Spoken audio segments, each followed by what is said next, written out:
Voilà, bah écoutez, je voulais continuer les vidéos. Alors j'ai changé un peu de pièce parce que je suis quand même mieux installée sur une chaise dans le salon.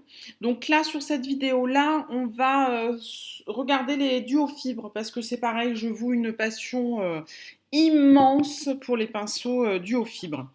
Alors, on va essayer de faire plus vite que pour les pinceaux aux yeux. Pour commencer, un pinceau Make Up Forever, le 122. Voilà, comme ceci, qui est génial pour appliquer les blushs. Enfin, moi, en tous les cas, c'est comme ça que j'utilise. Les blushs qui vont être un petit peu très pigmentés et donc je vais avoir peur d'en mettre de trop. Ben, je vais utiliser celui-ci parce que vraiment, il est super pour ça. Je sais qu'il y en a qui appliquent le fond de teint avec. J'ai essayé une fois, j'aime pas trop parce que pour le coup, je le trouve un peu trop souple. Mais bon, après, c'est une histoire de goût personnel. Ensuite, il y a le gros tapoteur de Artist by Nocibe, comme ceci. Donc voilà, c'est un duo fibre, hein, il est assez gros, hein, pour mettre la poudre, le bronzer, super. Franchement, rien à dire. Si on le compare à un qui va être plus connu, qui est le 187 de MAC. Alors on voit plus beaucoup, hein, c'est effacé, je suis désolée, mais bon, c'est le 187 de MAC. Vous voyez, le Nocibé est quand même, il est ici, hein, il est beaucoup plus gros encore, hein. Moi, le 187 de chez MAC, je l'utilise beaucoup pour mettre la poudre de soleil ou faire un petit peu de contouring, vous voyez. On risque pas d'en mettre de trop, il est vraiment super pour ça. Donc voilà. Ensuite, le petit frère, alors que je vous dise pas de bêtises, dans les Mac, j'ai aussi le 130 comme ceci. Alors celui-ci, je l'utilise quand je l'utilise, c'est soit pour l'enlumineur ici, soit pour estomper l'anti-cerne là.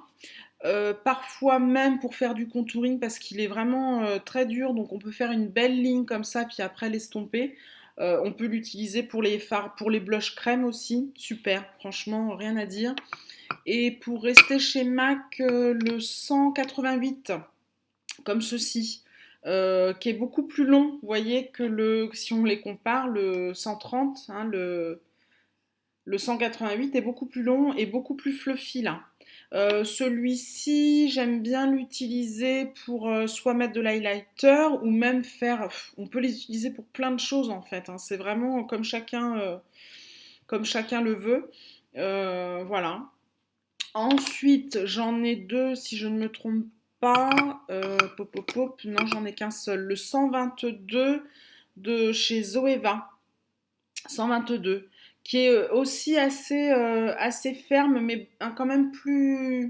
Vous voyez, il est là. Plus gros que le 130 hein, de chez MAC, mais qui est super pour les blushs crème. Vraiment génial. De toute façon, moi, les duos FIP, enfin, je suis complètement cinglée avec ça, mais bon, comme avec plein de choses. Chez Zoeva aussi, nous avons le 125. Donc, vous voyez, si on le compare au 122, hein, il est beaucoup plus gros. Je dirais que moi, j'apprécie encore plus celui-ci pour les fards crème. Alors, ils sont un peu colorés parce que je les ai nettoyés la semaine dernière, mais depuis, je m'en suis servi. Pour les fards crème, super. Franchement, génial. Mais encore une fois, on peut les utiliser pour plein d'autres choses, hein. Je l'ai en deux exemplaires, le Real Techniques. Comment s'appelle-t-il celui-ci? Le Stippling Brush. Génialissime. Je m'aperçois qu'il y en a un qui est plus petit que l'autre. Bah alors là, pourtant, ce sont bien tous les deux les mêmes. Alors là, c'est marrant ça. Je les ai pas commandés en même temps, hein, donc je sais pas. Peut-être qu'il y en a un qui est plus usé, ou alors c'est la fabrication qui a été un petit peu différente sur l'un ou sur l'autre.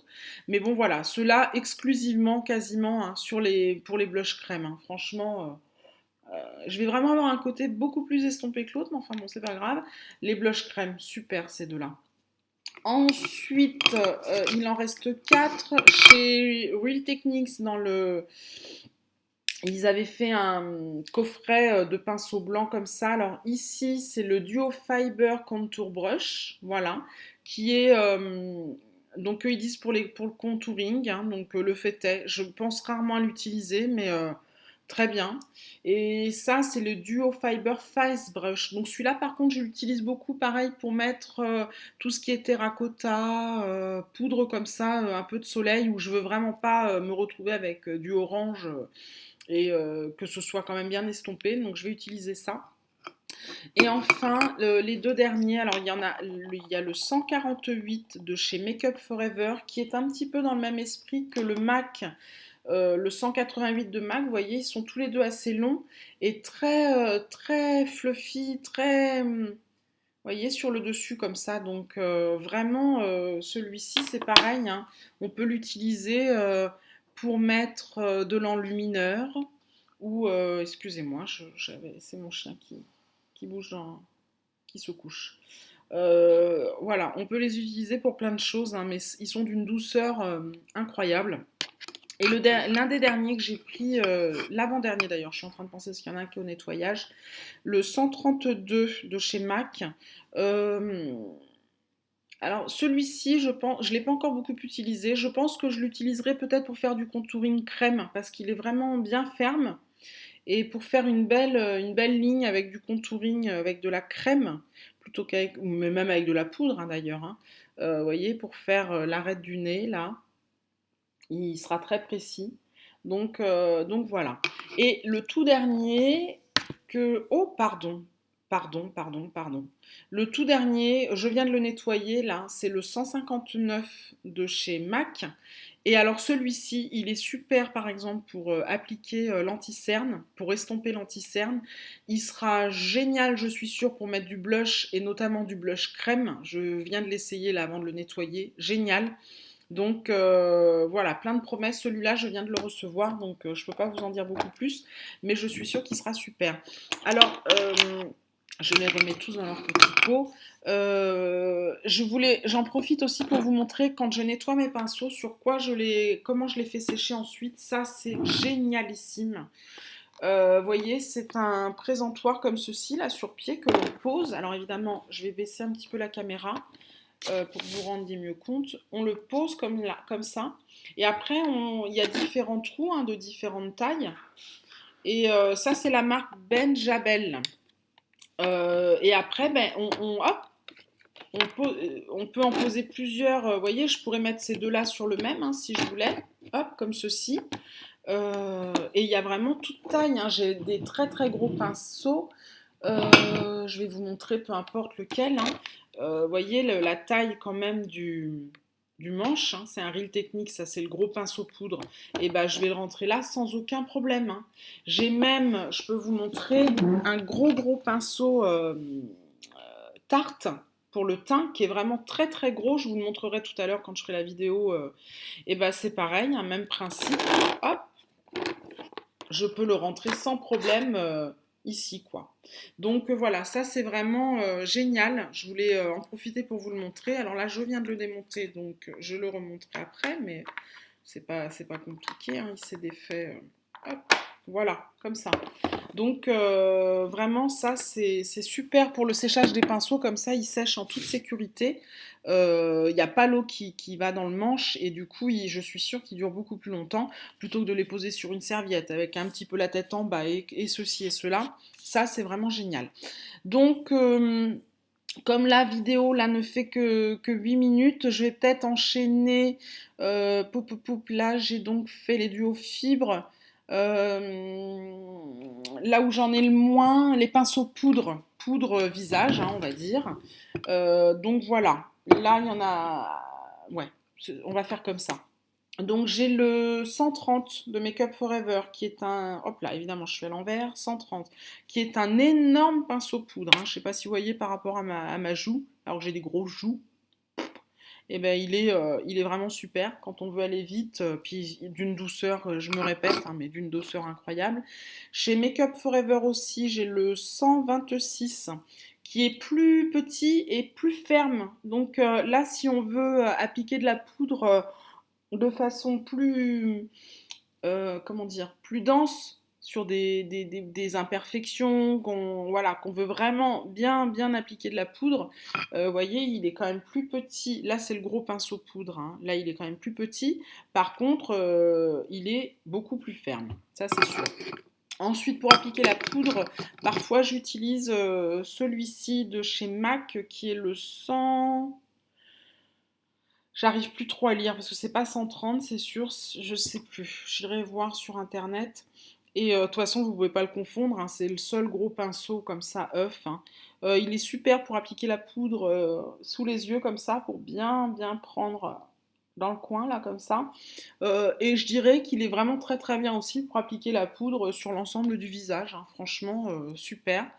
Il y a aussi celui de Real Technique, le blush brush. Alors eux, pour eux, c'est pour appliquer du blush.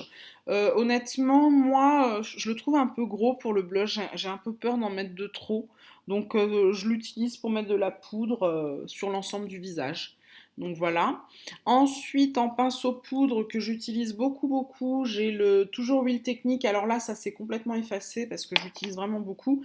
C'est le petit pinceau poudre, hein, comme ceci. Alors là, celui-là, on peut vraiment chtouk, chtouk, chtouk. Il est, euh, il est super. Donc voilà. Ensuite, chez Nocibé, nous avons le Artist by Nocibé, toujours, hein. On n'a pas. On n'a pas les noms sur les pinceaux. Il est légèrement en forme d'œuf, mais rien à voir avec celui de chez MAC, hein. Si je vous les mets à côté, rien à voir. Euh, Très bien pour le dessous de l'œil ou l'intégralité de la poudre. Super, franchement, très bon pinceau. Celui que j'aime beaucoup aussi pour le contouring, c'est le... Alors, il n'est pas vraiment à la bonne place parce que dans ces cas-là, il faudrait que je vous montre l'autre là. Je vais voir. Le 163 de MAC, voilà, qui est super. Alors, moi, je l'utilise beaucoup. Une fois que que j'ai fait mon contouring là, je prends de la poudre jaune ou en tout cas plus claire et je trace une ligne en dessous pour vraiment nettoyer le dessous la partie claire là pour que ça fasse vraiment une belle ligne bien, bien nette quoi. Voilà pourquoi je m'en sers de celui-ci. J'ai aussi un tout petit pinceau de Hourglass. Il n'y a pas de numéro sur celui-ci. Il est recommandé pour utiliser avec leur poudre, leur powder, pardon, ambient setting powder, si je ne m'abuse, Hourglass. Donc voilà, on est censé appliquer la poudre comme ceci, enfin un peu comme on veut d'ailleurs, hein. Pour le contouring, il doit être pas mal. Il est d'une douceur géniale, vraiment super ce petit pinceau. Puisque j'étais avec le MAC là en contouring, je vais quand même vous montrer le Zoeva que j'utilise beaucoup pour le contouring. C'est celui-ci, le 109 de Zoeva. Vraiment celui-ci, vous voyez, il est plat comme ça. Hop. Alors là, pour faire ceci là, et un petit peu estomper vers le haut, parce qu'il vaut mieux estomper vers le haut le contouring que vers le bas, il est génial. Mais alors là, vraiment, celui-là, il est génial. Pour moi, c'est le mieux. Il est beaucoup plus souple, vous voyez, par exemple, que le MAC. Le MAC est vraiment très très dur, hein, donc c'est pour ça qu'il est bien pour bien nettoyer en dessous. Pour faire le contouring, je le trouve un peu trop ferme, quoi. Du coup, j'ai peur que ça fasse vraiment une trace.